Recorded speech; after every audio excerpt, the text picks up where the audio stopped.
Hello everybody, and thanks for stopping by the Pro 68 channel, where I feature videos of my personal firearms collection.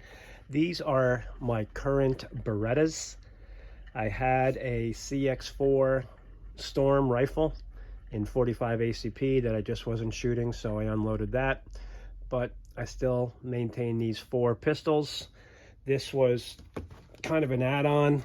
I kind of had a inkling to get a Sig Sauer, what do they call them? The M18, M17. But when I read up on this, I'm like, dude, I got to buy a Beretta. It doesn't mean I don't still want the Sig, but I'm going to tell you, this gun, the APX original one, I like it.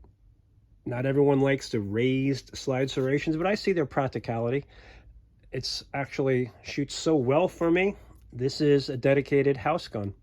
So, hence the light. It still works. Oh, look at that. Get some batteries in there. So, anyway, dedicated house gun with no light. I'm not going to edit this because this is real world. Got to check your batteries. All right. So, let's start here on the right. Border Marshal, 40 caliber. You will notice, if you know about the Border Marshals, I did put a longer barrel in there.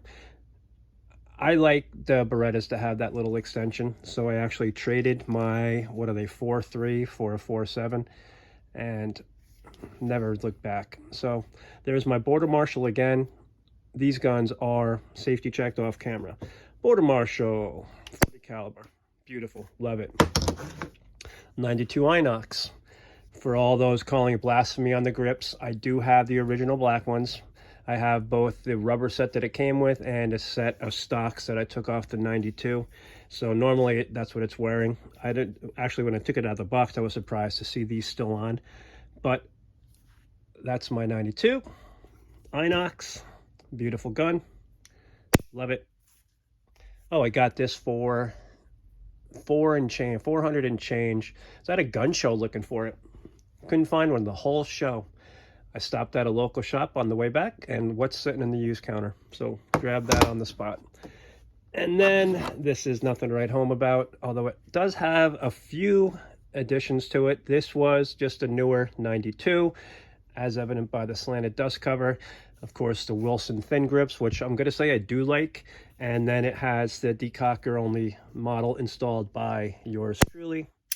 And if you do any work on your guns, this, as much as I've read about nightmares with it, no problem. There's a spring, I think, at one point that does want to fly away. Do it inside a 1-gallon sandwich bag and capture it, should it leave. Also, let's look at this. This is just a little stand I made when I noticed on lock grips, that thing that they sell, and they make it specific for like one gun. I'm like, dude, I got so many scraps of wood in my house. We'll just go ahead and bang one out. And that's how that looks. I think, yeah, I guess it gets stuck on there. But again, real world, not going to edit it out. So that's what that looks like. Thank you very much for tuning in to Pro 68. And hopefully I'm going to add something new. And hopefully that thing is going to be a 4-inch Model 29-2 or 3. Thank you very much for watching.